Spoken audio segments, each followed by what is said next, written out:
Jonas straight in. John, how are you, mate? I'm good, thank you, Tim. Yeah, Good. thank you so Thank you much. so much for coming on doing this. I didn't want to upset the flow of our conversation. So you were just literally just talking off screen, off camera about your student. I don't want to interrupt you, so just go. Sure. Well, I mean, yeah, for context, we're talking about a student of yours who's done incredible leaps and bounds over the summer holiday, Yes. right? And almost unrecognizable when they come back. Yeah. And it sort of just got me thinking about, I think I can really relate to that very much. So almost like, and thinking about people going into taking anything seriously, or going into higher education, or studying further, is that almost idea of perfection, of I have to be the standard of what they'd expect when I come out to the end of it. Yeah. Rather than I just have to be receptive to learning. Yeah.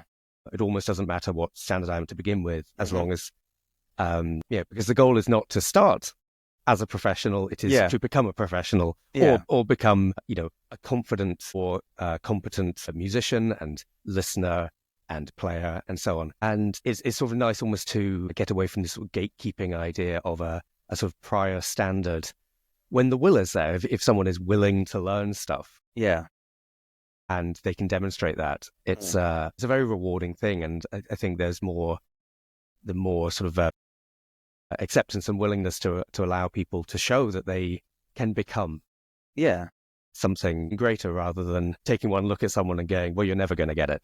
Because that's almost up for them to prove that they can. Yes. I mean, I've always said to all of my students that if you could just, it's not how much time you can dedicate to it. It's just the consistency of it. So if you can only do 5 minutes a day, because I teach a lot of schools, kids in schools, and I don't know why these parents do it, but they sign them up for fucking everything.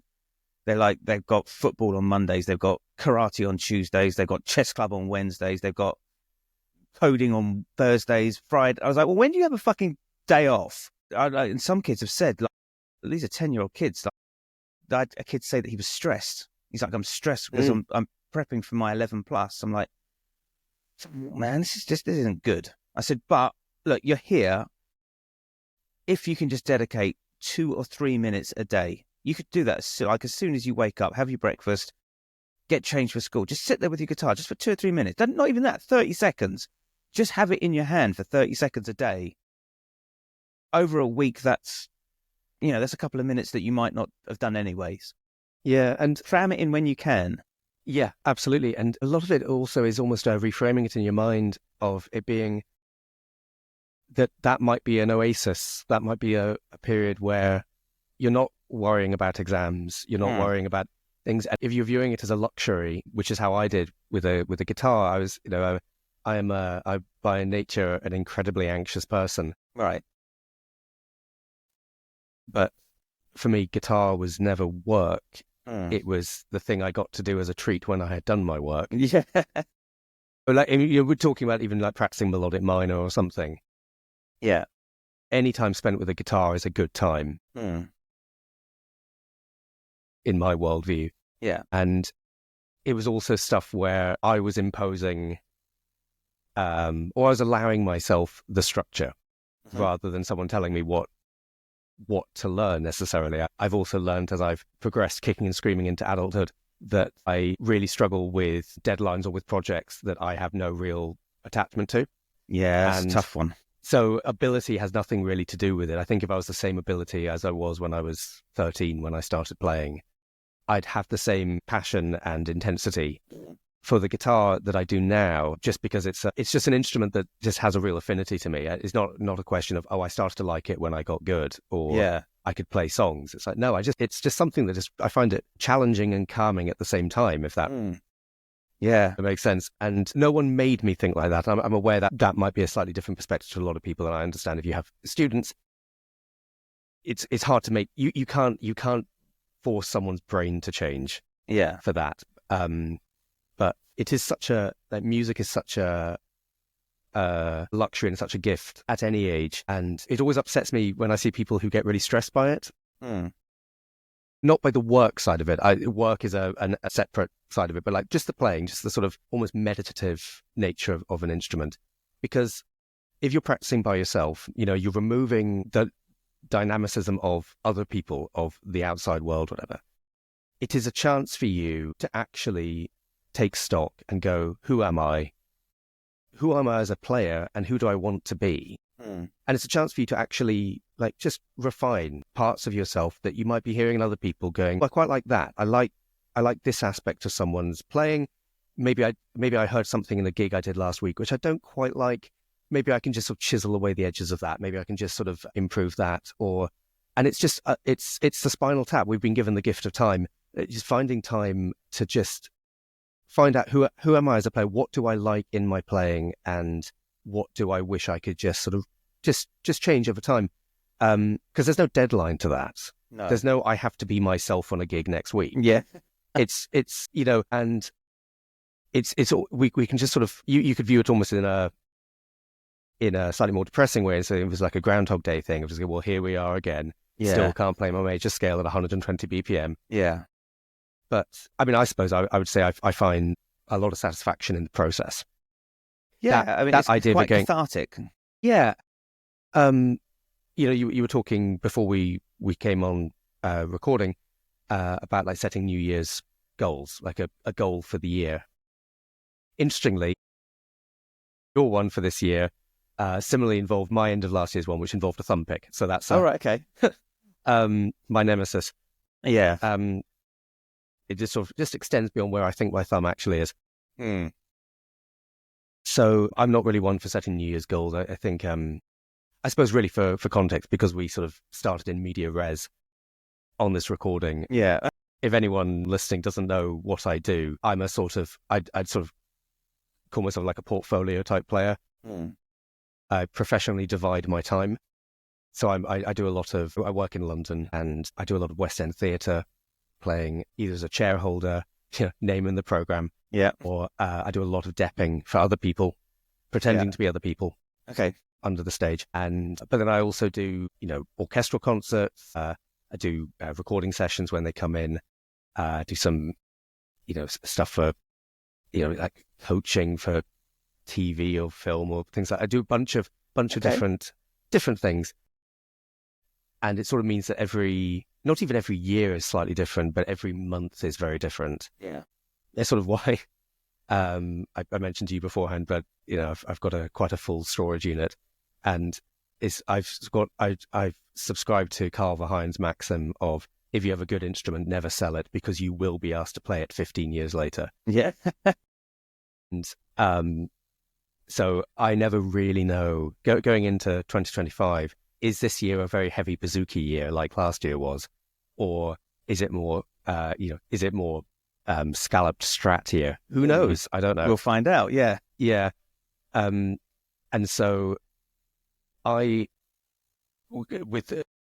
the circling back to the practice idea of it, there is a lot of times where I have to actually, I never really know where my practice is going to take me, where other people are demanding that my practice time is spent learning their stuff, because that can change on a week by week basis. You get a project coming in at the end of the week and they say, it's got to be like this. And you go, oh, okay, I just need to refresh it in my brain, like how this works.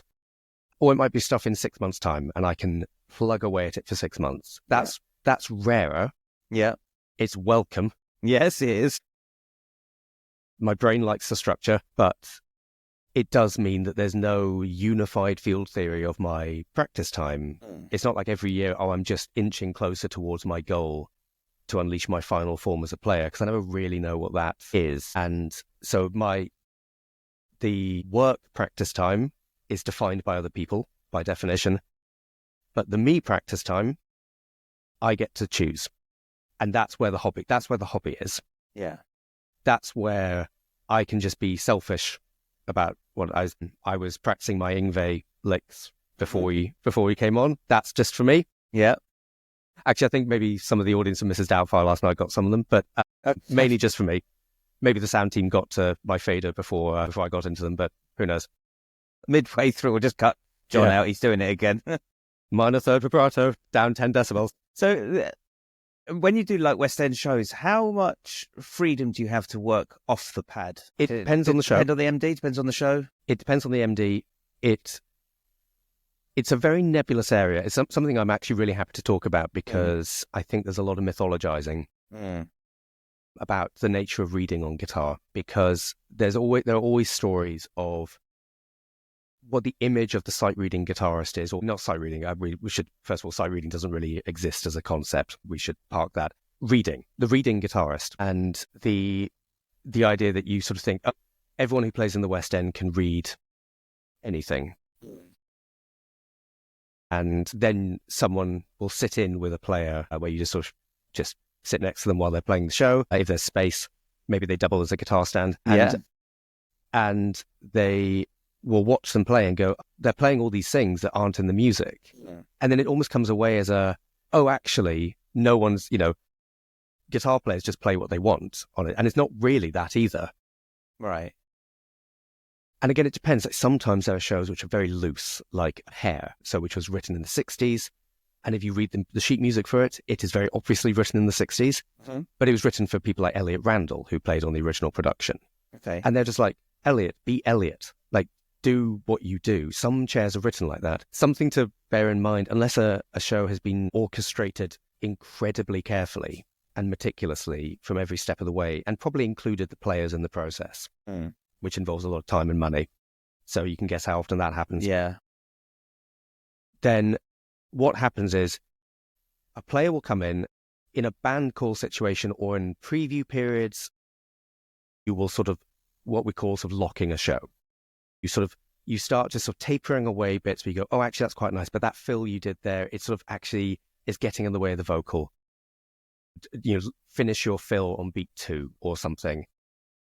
So that sort of thing where you sort of get an idea of the rough structure of it. There have been rhythm sections where we've had a tacit agreement that on this 2-bar phrase, I do a little fill. On the next 2-bar phrase, the bass does a little fill, and then the drums and so on. And we don't really need to write it down. We just sort of know that's how like you're in a band. Yeah. You just memorize it. You just know how it goes. So there are those little orchestration considerations. Problem is, once a show has shut, a production and the creative team will need to spend money putting that in, rendering that in amber.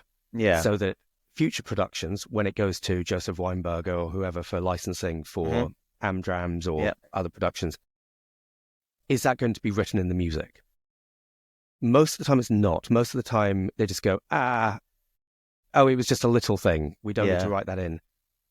And then it then becomes almost this nature of, the original players just improvised stuff. Whereas we probably didn't. We were probably told to do something, or, actually, that was written in the wrong octave because the orchestrator forgot the guitar sound an octave lower or something. Yeah. And then so there's a lot of times where we have to just take a sort of step back from the reading aspect of it and just go, we are ultimately playing music. How would a guitar player play this? Yeah.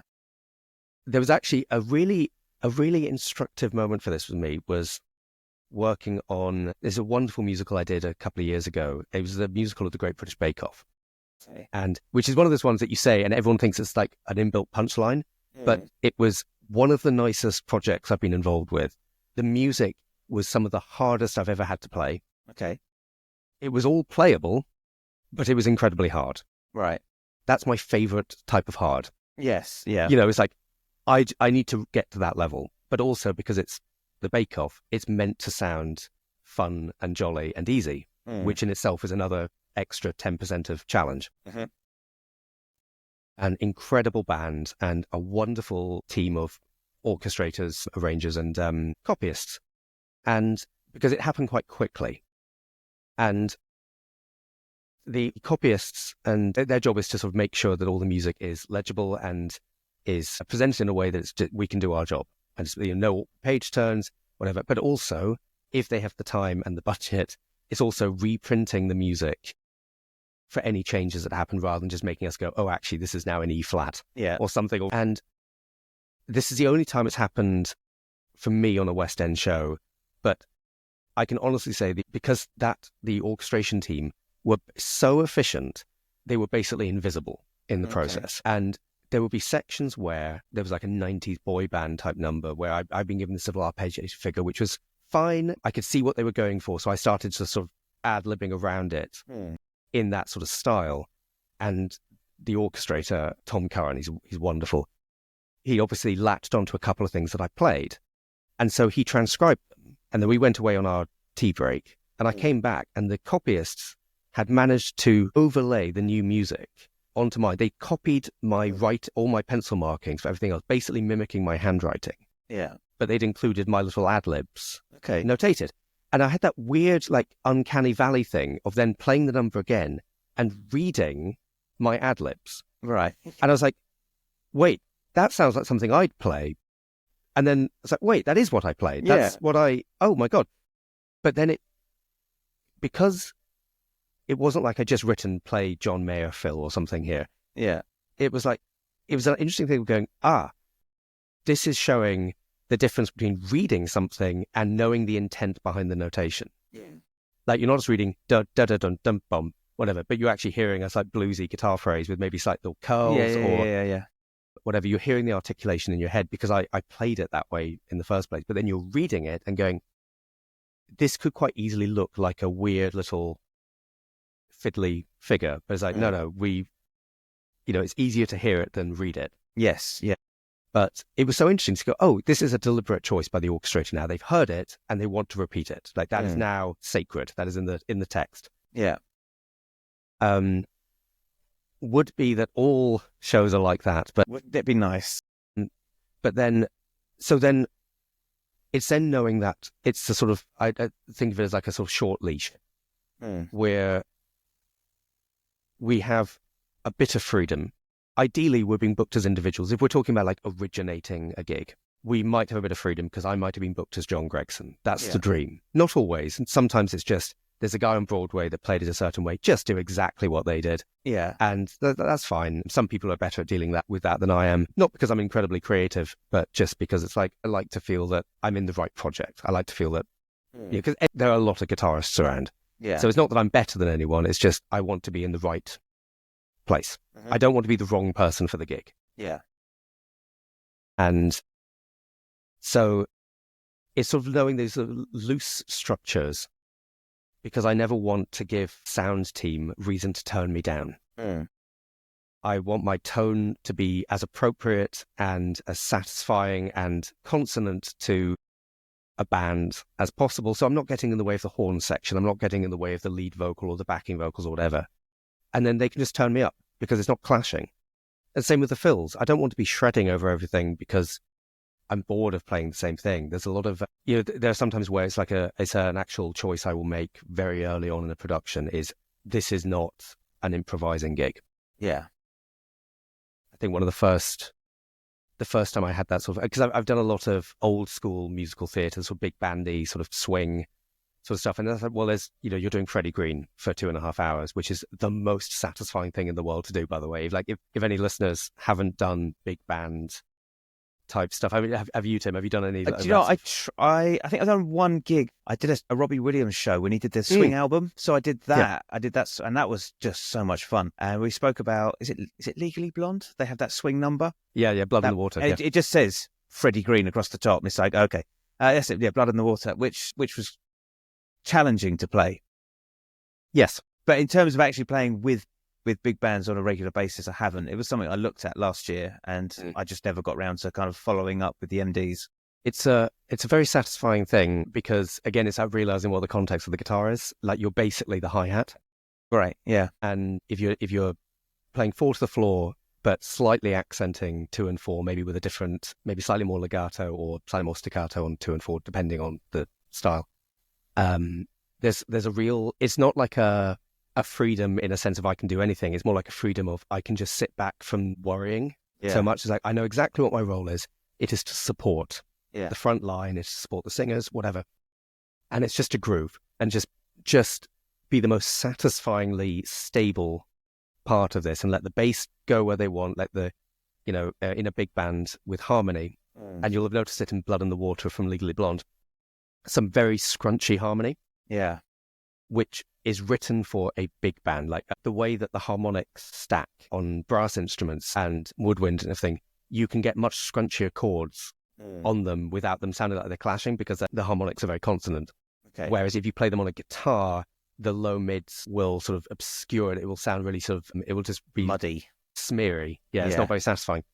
Whereas a piano, like a grand piano, there's almost like a sort of inbuilt diffusion to it, and it so that sort of Count Basie type harmony is something that as guitarists, like, fine, we can practice it, but actually in a real world context, we're probably not going to be wanting to go for that 13 flat 9. Yeah.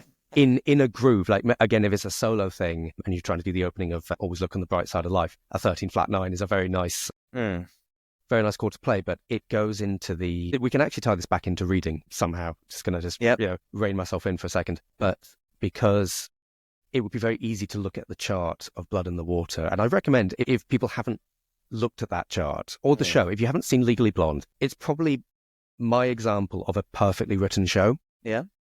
I mean, we're talking about even like the script and everything. It is such an incredibly intelligent show, and the orchestration is amazing. The guitar part is one of those really satisfying parts, which is, it's hard as sin, but it's playable. Yeah. There's one bit that isn't playable, and it's in the opening. Go on. Tell me that bit. The end of Oh My God, You Guys. There are all those chords. It's the quartal harmony. And it's sort of doable, but you sort of would have to miss out a few notes. Yeah. And I think I don't know how you did it, but I was just playing octaves following the bass. Yeah. Okay. So, yeah, very similar. So because history lesson for Legally Blonde, when it was on Broadway, there were 2 guitarists. Right. Okay. And then it did a US tour where they reduced the band slightly, and one of the cuts was guitar was just solo. Right.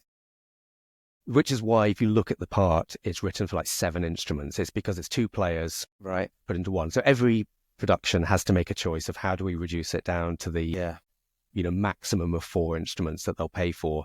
Probably going to be 3, whatever. Yeah. And one of the things is you start to notice certain bits that would be playable if it was shared by 2 people, and that's one of those bits. You've got basically stacked power chords. Yeah. And so what I do on that, very similar to you, I would voice lead it with a melody on top, but I'd structure power chords underneath it. Okay. So it's ascending power chords. Yeah. And there's a broader lesson in there for reading, which is you don't always have to play every note on the page. Sometimes pick a bass note or pick a melody note. Yeah. And then let that be your guiding principle as you play through something. And it's then deciding, am I functioning as a rhythm instrument? In which case I'll voice it lower. Am I functioning more as a melodic voice? I'll structure it higher. And so once you sort of can go through a pad like that and go, it's all technically playable, but it's very hard. This is worth me putting the time to render it as faithfully as possible, because it's all written to sound like a guitar, basically. The Blood in the Water stuff is you are given all those chord extensions. You're always given the upper structures. It's and it goes by at a fair clip. Mm-hmm. But up until the end, it is still a very laid back swing. Yeah. And one thing that does not make guitars sound laid back and swinging is trying to think about altered harmony. Nothing will throw you off 2 and 4 faster than trying to find a flat 6 somewhere while you're playing. Yeah, yeah. And again, it's not even a question of how good a player are you or how fast a reader are you. It's a question of, even if you play it exactly, does it sound good in a mix? And so there was a thing when I was on a sort of loosely big band West End show a long time ago, I sort of realized the process I was doing was I call it deharmonization. Mm-hmm. And it's just like it's the shell voicing thing of you look at a chord and then go, is this a root and 7th job? Is it a 7th and 3rd job? And just like, can I voice lead in that? It's the same way the old lessons with any great jazz player will be like, can you go through all the things you are with 3rd and 7th shells? And then going, well, maybe I'm just playing a bass note. Maybe I'm just playing a melody note. And again, you're playing it in the 2 and 4. You're still giving the rhythm. You are a harmonic snare drum, harmonic hi-hat at that point. But then it's not like you reduce it only to expand it later. It's like, no, this is the job. It is being smaller. And there's a lot of purity and satisfaction I find in that. And then when you're letting other instruments do the complex bits. Yeah. But you also have to make that decision, because no one's going to tell you. They might tell you simplify it, but they might not know exactly why it's muddying up. And so it's that thing, if you look at a really complex jazz chart as a rhythm player, not as a frontline soloist of it, and then just go, I can just sort of take away the responsibility. If there's a piano, if there's a brass section, I don't have to read all these notes. I can reduce it. And that frees up the orchestration for other people. Yeah. A bit like with the fills in a West End show or pop gig or session or anything. It's recognizing those moments of going, will this be served by me adding anything or even just removing stuff from this? Yeah. And this even gets to a broader point with the reading of, you have to be such a good reader and such a good musician to make those decisions quickly. Because you have to have your ears open to everyone around you. It's one reason why I give the best advice I can give for sight reading as a mythological concept. More on that later. But the best advice I can give for sight reading is don't sight read. Right. Like, genuinely, it's that you can only read in peak performance. You can only read as well as you can play. Yeah. But if you're thinking about the reading, you're not playing as well as you can play. Yeah. So if you're sight reading, that you literally, and let's define our terms. Sight reading would be, you turn up, you open the music, and that is the first time you've seen it. Yes. It's not sight reading as in, I'm on my way to the studio, they sent me a PDF as I was leaving the house and a demo track. That's not sight reading. Yeah. Or I got the chart 6 months in advance. That is definitely not sight. Yes. Well, no, actually, that can be sight reading if you're lazy. Well, yeah. Yeah. Everything has the potential to be sight reading, depending on what your work ethic's like. Yeah, absolutely, yeah. We manifest these destinies for ourselves. But, so that basically with the reading side of it, we're trying not to be reading. We're trying to play music with other people. And the idea of getting better at reading is so that we are reading less and listening more. Yeah. And that then frees you up, because to then ad-lib or the bass is doing a nice little fill, maybe I want to do a little counterpoint to that. Yeah. You can't necessarily do that in real time because obviously it has just happened. But, maybe you're doing a second take in a recording, or maybe you can just sort of just hear that. Or maybe thinking that voicing I'm doing is identical to the keyboard voicing. Maybe I want to change something. Yeah. This also means things like responsible mix management. If you're on your headphones or in ears or something, do you have the click blaring loud in your ears, or do you actually have the musicians you're playing with? That's another bugbear of mine. Some people have the click so definitely loud, and it's like you're just punishing yourself. Like it's like you're having the voice in your head going out of time. It's like, no, it's horrible. Like, how do you expect to make pleasant music if you're just being sort of wrapped on the knuckles with a cane by a wood block? So I don't know how does that relate to your experience? I mean, when I first started, I made a conscious decision that I wanted to do more reading gigs. This was October 23, and so I bought the Berkeley Bible of reading. Oh, sure. I started going through that, and I was speaking to a couple of people who have the Warner Hotel chairs. I started speaking to people who were doing some amdrams, or who just started to get into it. I'm like, what are you doing? How are you practicing this? I got the real book, and I just started just to get used to just reading stuff on the page, because my reading stuff off the page was terrible. So I was like, well, let's spend a good 6 months just doing that, so that I could look at a note and go, that's a B flat. And where is it on the guitar? A few more voicings for that. Okay, fine. But like what you said, like the first show that I did was Grease, and Grease is quite an easy read. Sure. It's a 12-bar blues for 90 minutes, barring a few other some strange tunes. It gives you freedom to be a guitarist. Exactly. Yeah. And I was sitting there and I was stressing over it, and I was looking at the pad, and I also had Legally Blonde at the same time. So I was working through them both. Inside of you are two wolves. Yeah. Yes. So Grease was April. Yeah. Legally Blonde was July, and I got both pads roughly the same time, towards like the end of February. So I had loads of time with it, and I can't remember when it happened, but it was this idea of, I think it might have even been in rehearsals for Grease, because the drummer was dreadful, and I was sitting there trying to play through it. I'm trying to read it, and I just said, "You're just playing music. You've done this. You've been doing it for 20 years. It's like, just listen." Yeah. And I was like, okay. And so we ran the song again. It was just a 12 bar in C. I was like, don't look at the pad, just listen. And then I was like, okay, so now I'm just playing a 12 bar in C. Well, this is easy. I could put some fills in here. I could do a little pentatonic thing here. I was like, and I'm looking over, like, the MD hasn't said anything. He's not telling me it's not on the pad. He's not saying anything. I was like, okay, so maybe I've got a little bit of freedom here. I was like, okay, well, let's look at the next song. I started doing, the 50s style rake thing when you're... I was like, well, I'll throw some of that in because that sounds quite nice, but it's not on the page. It's just a chord chart that says C7. So, all right, well, I'll put that in. And I'm looking over at the MD. I was like, he hasn't said anything. I was like, all right, I'll keep going. And then when we came up to Hopelessly Devoted, like, I don't know if you remember the chart for that is all over the fucking place. Yes, and I'm looking, that is not... I'm like, who the fuck wrote this? That's a 7-note chord. I can't play that. And I thought, this has just got to be someone's just taken left-hand piano and put it on for guitar. Yes. That's what it looks like. Or right-hand piano. Yeah. And maybe a bit of both. Could be both. And I looked at the MD. I said, do you want me to play this exactly as written, or can I just use the chords across the top and improvise? He said, just use the chords across the top. So long as you're not fucking going off on your own little wonder adventure, just play a G. I was like, okay, because that's not how I would play a G, how it's written. And that was this kind of realization that I'm just playing music, and I've played music all my life. Use the pad as some kind of skeleton structure. Somebody else said, like, play it as a fucking guitar player. I think it was Jim Clark said, just play it as a guitar player. You've been hired as a guitar player.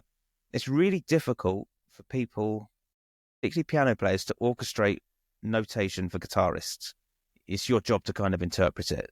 And I will piggyback onto that because that sounds like the absolute ideal way to learn that. Yeah. Is like, no one's told you necessarily don't read because I think being told don't read the dots is not the right advice. It is take stock of all the information you've been given. Yeah. Like, listen to recordings. Like, again, if you've been given the gift of time, get a few different cast recordings of the show. And again, I'm focusing on West End theatre because that's where the majority of my experience is. But it can be of anything. Like, I was doing a recording over the weekend and they only told me the name of the artist a few days before. It's like, right, well, you know that I'm going on Spotify to check out everything they've done.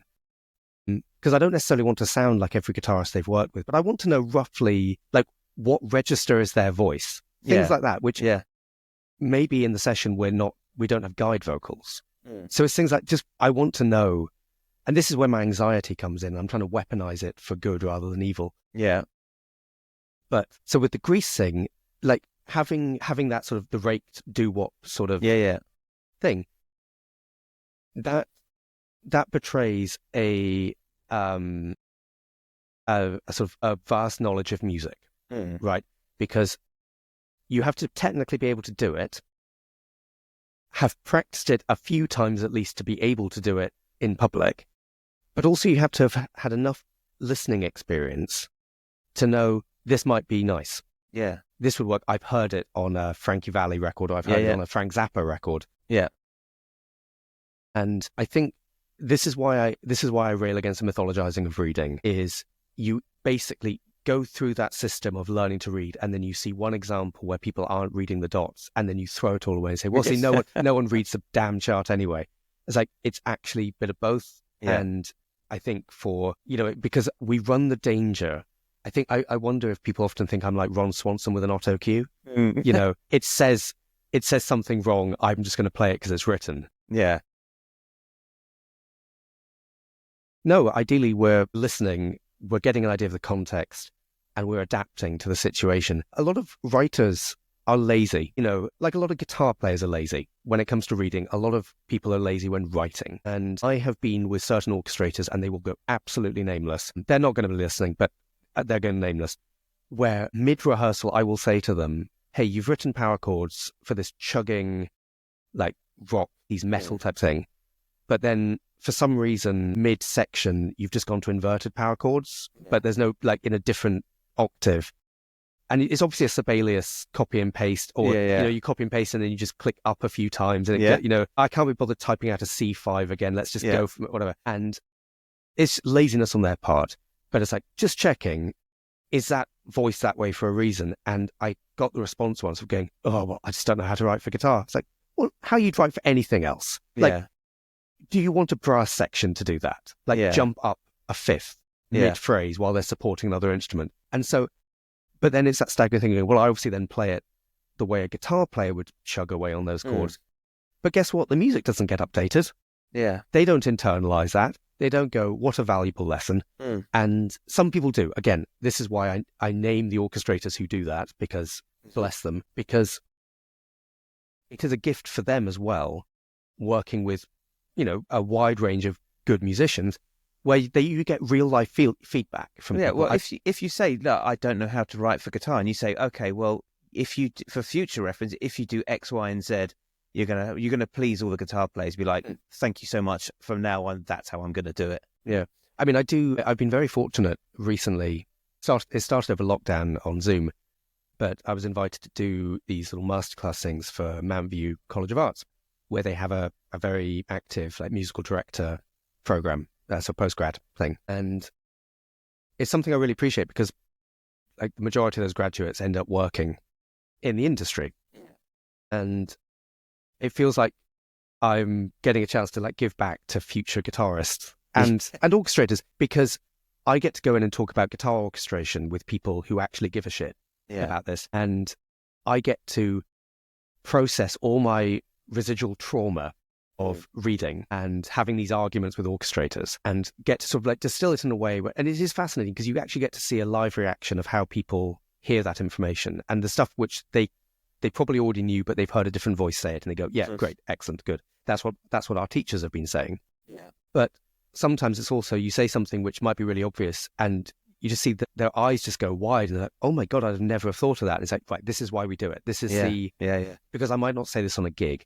It's that thing how do you write for capo guitar? Things like that. And, again, I had to sit down and think actually, what do I want to see on a capo? And it's things like, well, think of a capo as an open position. When does the open position end? Yeah. If it goes beyond that open position, I can't trust the fret markings for the notes because I'm now transposing. Yeah. So once it's outside of the open position, which is, let's say, an octave and a tenth, roughly, low E to high G on the E string. Let's say it's that. If it exceeds that, a boundary, then can you go into concert pitch, please, rather than transposed? Yeah. Things like that, which is that's pretty mathematical. But it gives you an idea so that if you're doing a nice Eva Cassidy open C thing, but oh no, we need a knee flat, please capo that because it will look really obvious if it's written in C, less obvious if it's written in E flat. But if you then want a melody line that goes up beyond the 11th fret, I'd really like that in concert pitch. Yeah. Things like that. But then the main one regarding voicings and libs and fills and so on is I always say to them, if you want to hear something, write it. If you don't want to hear something, don't write it. Yeah. Because how many times have you seen a score where it goes shred guitar solo and they've written, we all know, we've all seen it. We've seen it in more older pads, but it'll be like a hemi-demi-semi-quaver or blues scale played on a keyboard. Yeah. And it'll just go something like that. It's like, well, now I'm Ron Swanson with the Otto cue. You've sort of even told me the area of the neck to play it, but also I'm having to ignore information in front of me. And the way I put it to them is just the best case scenario with your music that you've invested your time into is best case scenario is you have a guitarist who is top of their profession and they can read. So they play the thing you don't want to hear. Yeah. And then you have to tell them, don't read it. It's like, okay, well, why fucking put it in? Yeah. But then the worst case scenario is you have someone who can't read and then they have to learn it the way you don't want it to be played. Yeah. And then you've got to almost untrain them to go, no, just relax and play a normal guitar thing. It's like, okay, but yeah. So in situations like that, what would you want to see on the pad? I mean, ideally, the more context I can see, the better. I love being inundated with information. To be honest, I'm a very comfortable reader. I process information best when it's written. Okay. I've got a relatively good ear, but I'm faster at reading. Yeah. Always have been. It's Okay. not a, this isn't like a value judgment. It's not a, I'm preternaturally amazing at it. It's just relatively, I am better at reading than listening. I always found it harder to instantly hear stuff and just replicate it. Because I can hear detail quite well, but like in terms of, I've got a rough idea of what an F sharp is, but I don't, I can't, this sort of autodidactic approach of it is not as obvious to me. And reading almost feels a bit like cheating. Okay. It's like, oh, great. I don't even have to, I can just see it. That's what you want. I don't, because also by playing by ear, you have to hear it once. Yeah. And the best case scenario is you can instantly play it back. But guess what? You're probably going to not recall all of it. Yeah. So I like having a lot of information because I like to also know what other instruments are doing. So if there are, I don't want like really fiddly things written in, especially if it's like busy work. I'd rather see E flat 6 written as a chord symbol, and then like rest for when I'm not meant to play, and then like a section where it goes John Mayer Phil or Curtis Mayfield or whatever. Yeah. Shred guitar solo, Paul Gilbert. Yeah, absolutely. Okay. I mean, I can work with that. I could do that. The classic one is I can understand it. The classic one is The Wedding Singer, which in the opening number in Guitar 2, I think it has chord slashes, and it just goes wild Eddie Van Halen's tapping solo. It's like, yes, sir. Yes. Thank you very much. I'll do that. Yeah, don't mind if I do. And so that sort of thing is great because again, you've got context, you've got the chord, you've got an idea of what other people are playing. You've got an idea of when you are meant to be playing it. Yeah. And you've got a stylistic guide, which will also give you like a tonal guide. Yeah. And that sort of thing is really helpful because then you can finesse it. It's not like they just say Phil and then you start with an Eddie Van Halen tapping eruption idea. Yeah. And they go, wait, that's not quite what we want. And then you have to sort of think of constant iterations. But also you're dealing with an orchestrator or composer's reference points. Like there are some people where every idea of a guitar sound is just like Coldplay, genuinely. And it's stuff like that where you just go, okay. And there's one person I've worked with a bit where like everything we're talking about tone, they just go, can you add a tube screamer to that? And at some point you just put your hands up and go, there are other pedals, there are like, there's a world of sounds. Well, there's obviously a buzzword that they've heard that went, oh, I'll use that word. Maybe. Yeah, maybe. Yeah, could you put more of a TS10 on it, please? Yeah. You sure you don't want a TS9? No, a TS10. No, the 10 was better. I've seen them on eBay. They're much better. Yeah. So, yeah, that sort of, I like a lot of context. And I remember there was an orchestrator who put something up on Instagram a couple of years ago, and he was asking for advice from guitarists about when you're reading on a chart, if the chord is, let's say, let me get this right, think this correctly. So, like, if the chord is a sort of A add 9, a chord, and guitar 2 is playing the A5, but guitar 1 is playing the E5, the E and the B of the A add 9 on top of it, so you get a nice little stacked power chord, very, very Foo Fighters. Would you like to see the chord symbol above that read A5 or A add 9 or E5 if you are reading the E and B on that? And I got back to him and went, well, I'd much rather see A5 or A add 9 because I want to know the context that I'm playing in. I want to know what the bass is playing. Maybe it's an A add 9 over C sharp. I'd like to see that. I'd like to know that the bass is doing a C sharp and meant to be doing a C sharp. And I remember him saying, oh, actually, I think I was almost in the minority of people who got back and said, oh, no. I've got to say, when you were saying it, I'm screaming E5, E5. I just want to see E5. Well, and that's fascinating because But I think that is down to me wanting to make reading as easy as possible. Whereas if I was on the gig and we saw A add 9, or if I'm playing live and I'm listening, I'm going, that is, maybe I don't know what's going on exactly harmonically. I was like, that's not E5. We've got some really nice stuff going on here. Then I'll be like, oh, so what are you doing? And I'd probably ask, what are you playing on that? You're doing A5 and I'm doing E5 and the bass player's doing C sharp. Wow, because that sounds fucking beautiful. Yeah. That's not an E5. Well, and this then gets to my argument of going, are you prioritizing reading or are you prioritizing the music? And I would always want to know so that we don't have to stop and say, what is everyone playing? Yeah. Because I might want to voice that E and B differently. Maybe I actually want to make it more like a sus and do a E, A, B across 3 strings. Maybe I want to include an open string or something. Maybe I want to miss a note. Maybe I just want to play the B or play it as an octave or something. And knowing where the bass is, knowing where the other guitar is loosely, maybe it just gives me some options where I'm playing music now and contributing rather than just reading.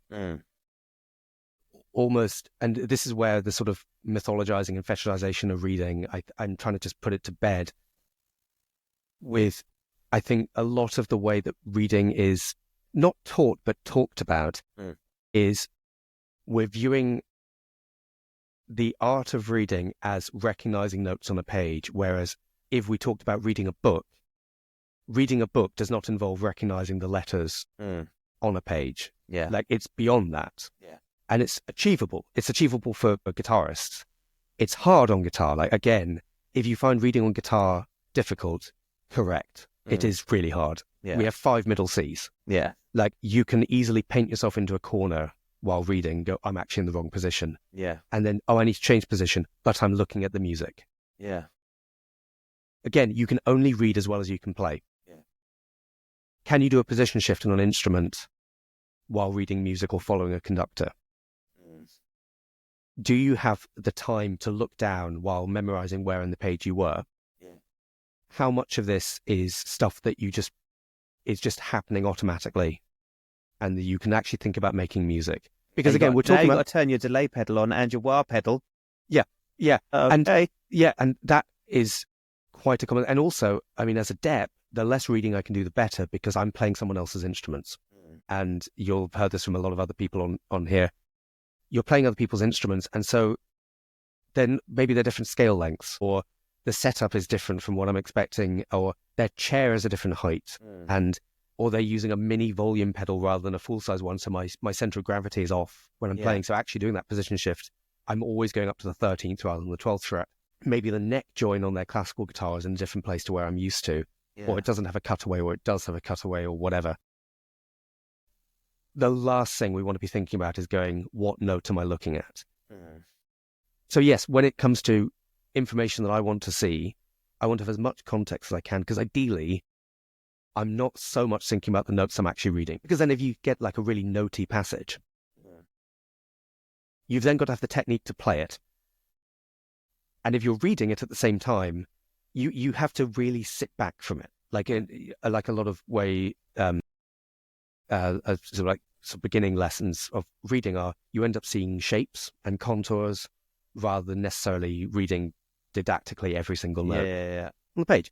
And so a lot of like high-end reading is that writ large. Like, it's a real, we are so used to seeing lots of things, because to go back to sight reading, which I hate as a term, but someone can be the best sight reader in the world, but it just takes one piece of music for me not to be able to sight read.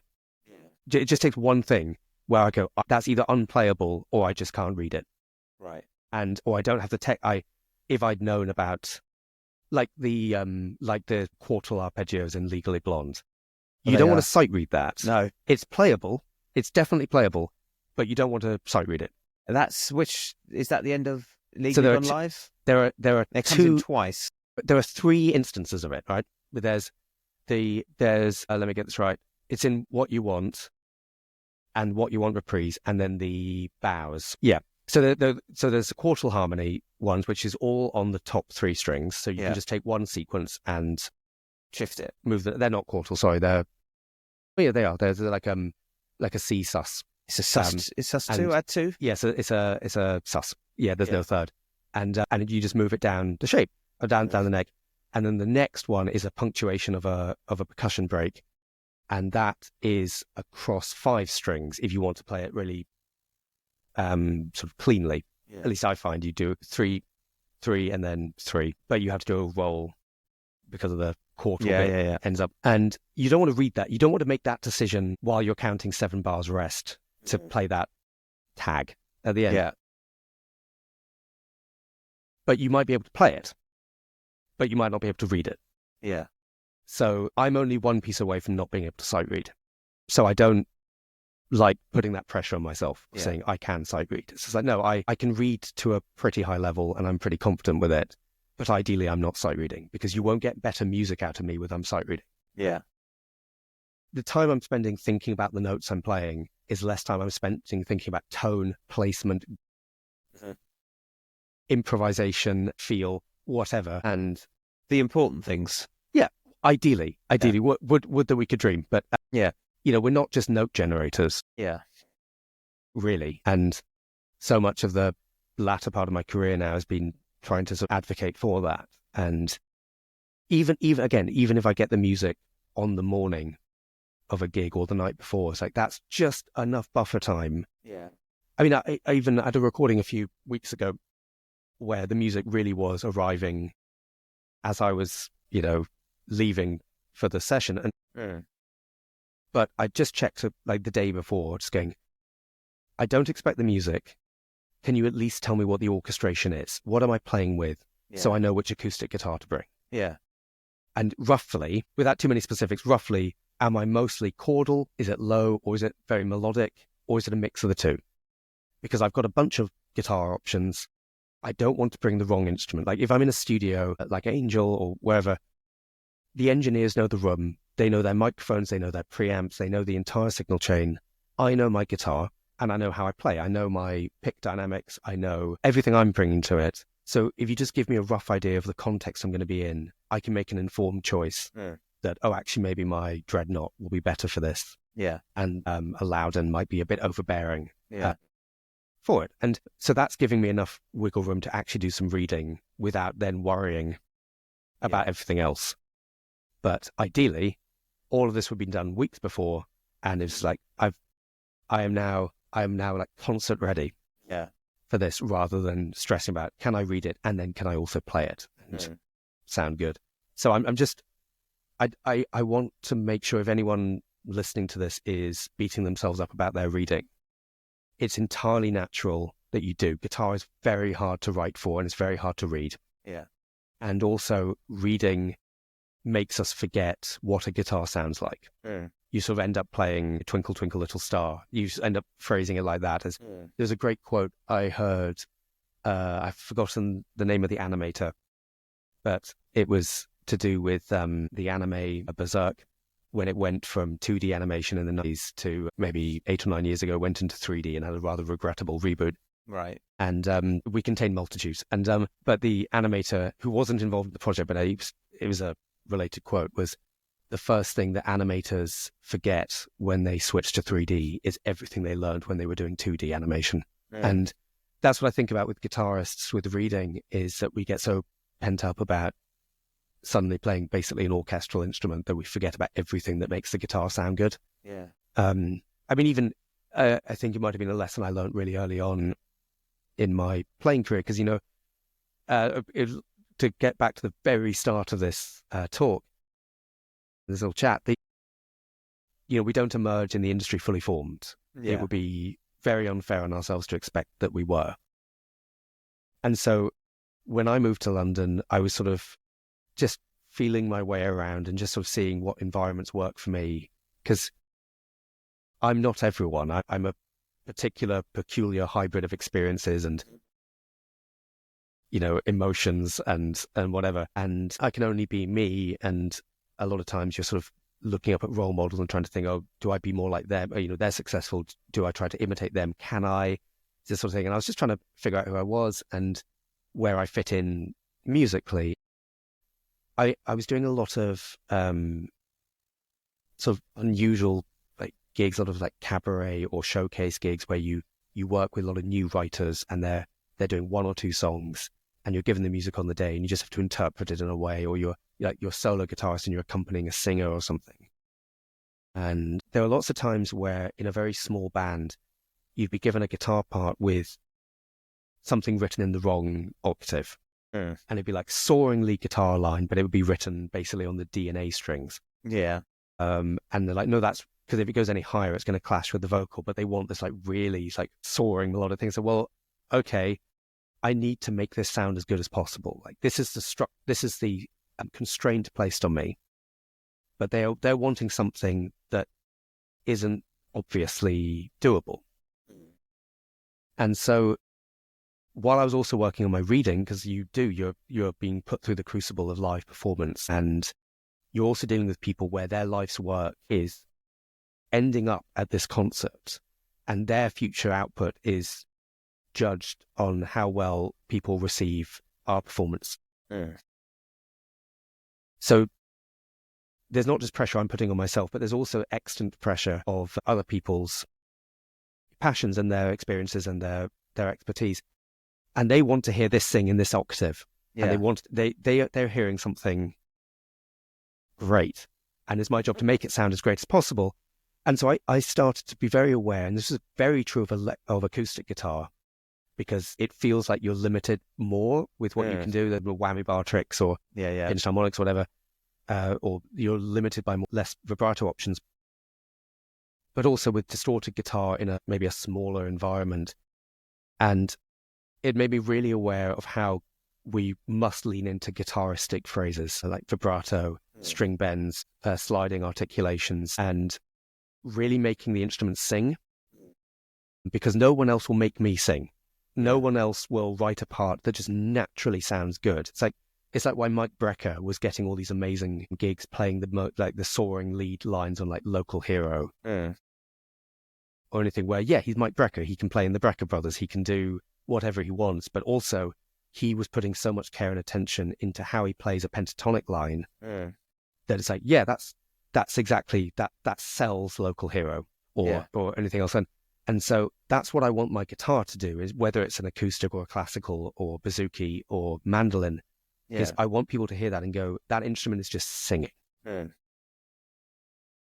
so coming at that from a I'll say lower stakes, but like, we're not talking, you're live on TV, you're not talking about Abbey Road, you're not talking about, it's not the gig making me think like this, it's more just, I'm aware that guitar doesn't necessarily sit in some of these, but I need it to make it sit, and I need to make it sit. And I have a lot of agency in how my instrument sounds. And that was actually something else I was thinking about a lot over the last couple of days before this, because obviously, I've listened to this podcast, and you've had incredible people on. I should also not leave it unstated. I'm very flattered to be on this. Thank you. I mean, it's lovely when anyone says yes, but when I had some of those big names say yes, I'm like, shit, now I've got to deliver. Yeah. Okay. But also like the sort of the thrust of this podcast as well is something that really appeals to me. Like this is stuff which it's almost secondary. It's like, it's something which can be sidelined. It's almost like a little, the unasked questions, or, it can easily be overshadowed by talking about very specific gigs or playing environments or life experiences. And this is stuff where, like, things like learning how to play nice vibrato on a classical guitar when you're playing something down an octave from where it should be written is something where no one would never normally ask me a question about that. And I know you didn't ask about it. It's like having an avenue to talk about that stuff where it feels relevant and important is valuable, I think. And for hopefully every person that goes, this is not relevant to me, there'll be someone going, finally. Cool. And so I was thinking a lot about the idea of agency, because I've become very aware that I'm responsible for my position in my career.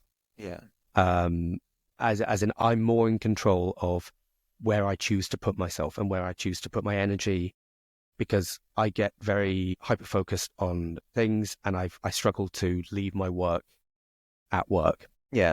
So I've got to choose where I work very carefully.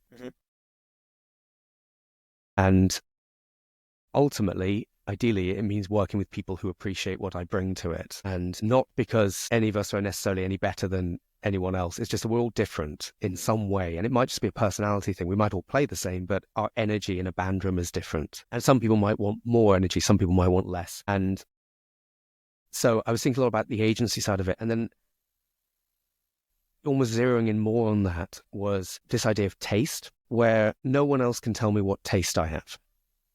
Like, no one can tell me what music speaks to me, or who I want to sound like. And so much of this point when I'm working is realizing the value in going, I have experiences that a lot of people don't have, even down to things like, I'm obsessed with bands like Meshuggah, for instance. Right. Rarely brought into situations where I get to play like Meshuggah.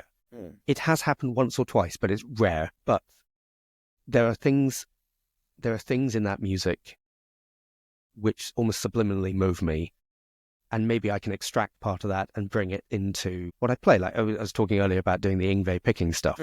Well, actually, the Yngwie picking stuff is not what moved me with his playing. It was his vibrato. He makes one note sound like the best note you've ever heard in your life. Yeah, I want every note to sound like that. Yeah. Whether it's on a classical guitar or a mandolin, I never want a note to be purely functional. I want everything to speak, and I want everything to have a place. So this idea of taste is something that I'm just trying to be aware of, that I have a lot of control in that avenue, and where I funnel that taste and where I nurture it. And I'm always trying to listen to new music, or not just new music, but also delve deeper into music I've already heard. In my own practice, I think of it as sort of width and depth approach of like, you widen your experiences, you widen the number of people you work with, or the music you listen to, the genres, or the more artists for whatever, but you also dive deeper into things. Like even like with the Mike Drecker thing, you might be expanding your harmonic knowledge, but you also dive deeper into going, how much can I extract from the pentatonic scale? Yeah. Like that's not just learning thousands of licks, that's making the most of what you already know. Yeah. And you might have been able to tell from how much I'm talking about this is that I don't get bored on the instrument very easily. I've got a lot of, my brain's always going, and I like, if I have an instrument in my hands, I'm never really stuck for things to do. There's always stuff to play. Yeah, and I just enjoy, I enjoy the process of doing it. But that's because I think I'm trying to ground myself more in this idea of taste and agency. Because if we were to get really granular about, we were talking about, drummers and playing Grease and stuff like that, which you might be able to say, oh, that's simpler music. Then there's a question of timekeeping. There's a question of placement in a beat, in a bar, and everything. It's something I've been working a lot on over the years. Because I think there was one experience I had where I realized that I was struggling to sit with a particular rhythm section. And it's like, well, they can play in time. I'm obviously, there's something which I can't quantify. There's something which maybe I'm a bit more wooden in how I'm playing it, or I'm not hearing exactly, maybe I just don't have the depth of knowledge to hear what they're actually doing artistically. Maybe they're not a very welcoming rhythm section. I don't know. I didn't have the understanding of it. And it took a long time of working. I was getting very obsessed with that click stuff, and I was getting this is why I know about people who beat themselves up about their time, because I was that person. Yeah. And, I'd have the click really loud, and it was like making my playing more anxious because I was just waiting for a click to tell me when to play. Yeah. Basically, I chose to take over on some gigs where it's like a rhythm guitar chair for 2 months with really nice people. I took over on Kinky Boots for the last 2 months, and it was on the rhythm guitar, and really lovely band. And it was like, you know what? 2 months. The click is subdivided. It's all 8-note clicks. Yeah.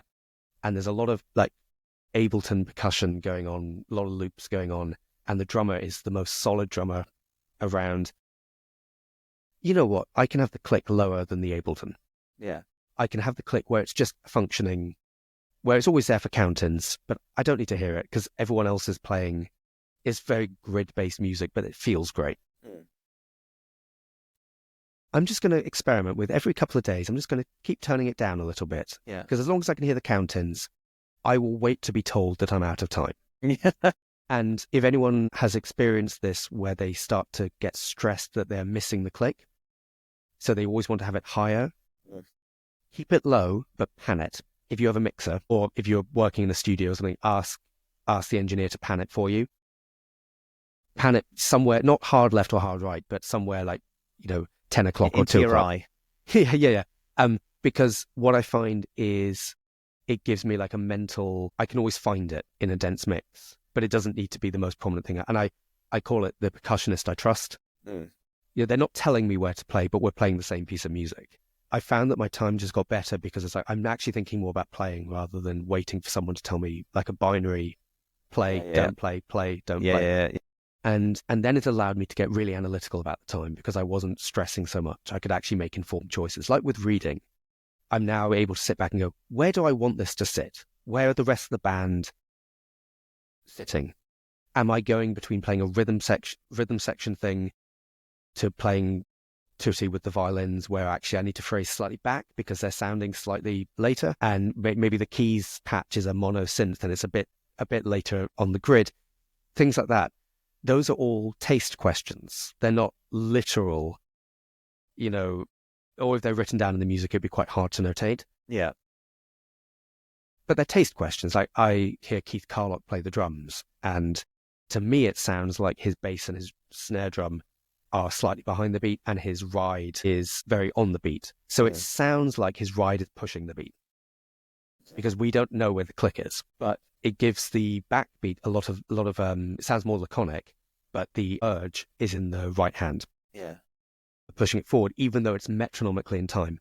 And I started to experiment with, because I like the sound of that. It's like, well, maybe that's my role in the band. Maybe I can oscillate between being the laconic bass drum and the urgent ride. Yeah. And then you start experimenting with that, and you listen back to either recording the gigs or you record your practice. Go, where did it sound good? Where did it feel good for me?